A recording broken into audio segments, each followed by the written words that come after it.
15 अगस्त 1947 को भारत ब्रिटिश शासन से स्वतंत्रता हुआ और स्वतंत्रता भारत के पहले प्रधानमंत्री पंडित जवाहरलाल नेहरू ने दिल्ली में लाल किले के लाहौरी गेट पर राष्ट्रीय ध्वज फहराया।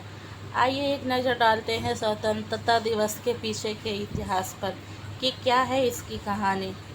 भारत 15 अगस्त 1923 को आज़ादी की 76वीं वर्षगांठ मना रहा है। भारत को इसी दिन 1947 में ब्रिटिश शासन से आज़ादी मिली थी, जबकि संविधान 1950 में अपनाया गया था। इसमें कोई शक नहीं कि भारत के लिए ब्रिटिश शासन से आज़ादी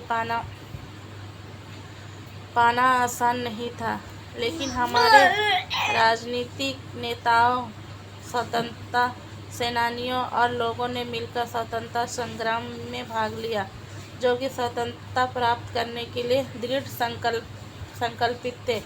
15 अगस्त यानी स्वतंत्रता दिवस पर राजपत्रित अवकाश होता है, जिसका मतलब है कि राष्ट्रीय, राज्य और स्थानीय सरकारी कार्यालय, डाकघर और बैंक बंद रहेंगे। 1757 में भारत में ब्रिटिश शासन शुरू हुआ, जिसके बाद प्लासी की लड़ाई में अंग्रेजी ईस्ट इंडिया कंपनी की जीत हुई और उसने देश पर नियंत्रण हासिल कर लिया।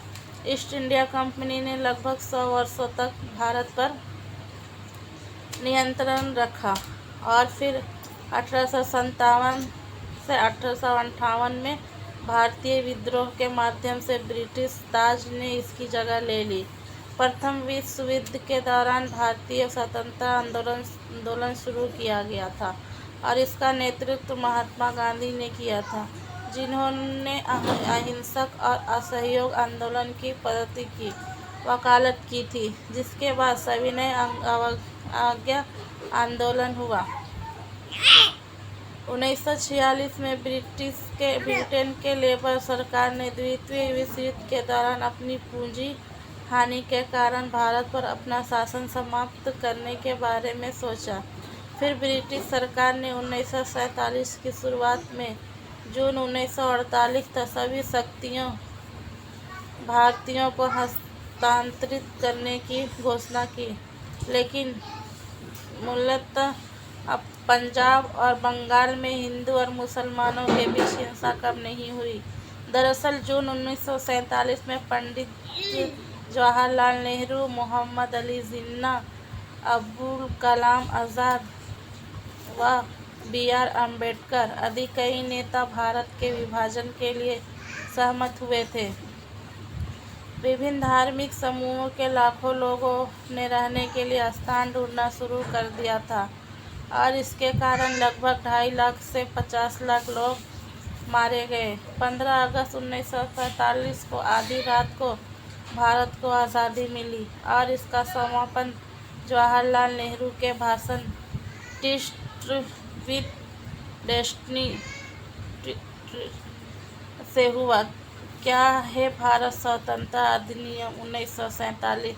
ब्रिटिश प्रधानमंत्री क्लेमेंट एटली ने 20 फरवरी 1947 को घोषणा की कि भारत में ब्रिटिश शासन 30 जून 1948 तक समाप्त हो जाएगा, जिसके बाद शक्तियां जिम्मेदार भारतीय हाथों में स्थानांतरित कर दी जाएगी। इस घोषणा के बाद मुस्लिम लीग द्वारा आंदोलन किया गया और इस देश के विभाजन की मांग की गई।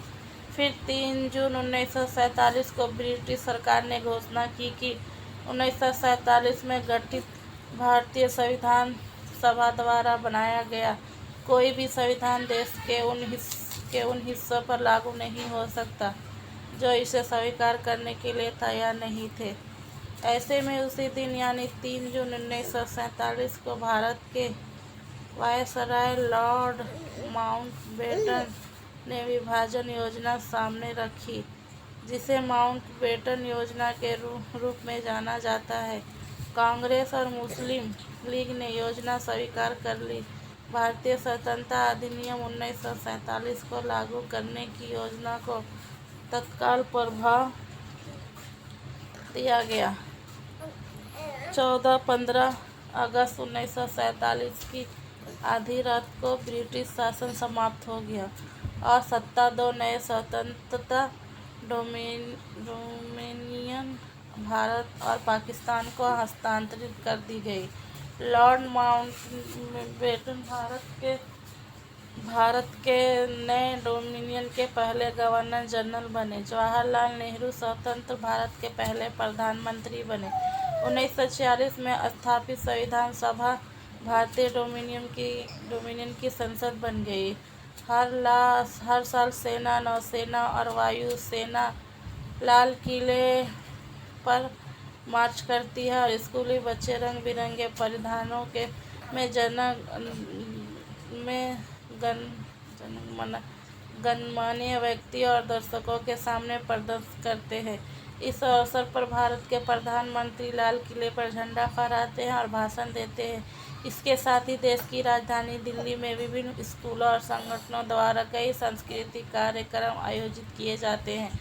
स्वतंत्रता दिवस के अवसर पर लोगों द्वारा पतंग उड़ाने का भी चलन है, जो भारत की स्वतंत्रता भावना का प्रतीक है। दिल्ली में लाल किला भी एक महत्वपूर्ण प्रतीक है, क्योंकि यहाँ पर 15 अगस्त 1947 को स्वतंत्र भारत के पहले प्रधानमंत्री जवाहरलाल नेहरू ने भारत के ध्वज का अनावरण किया था।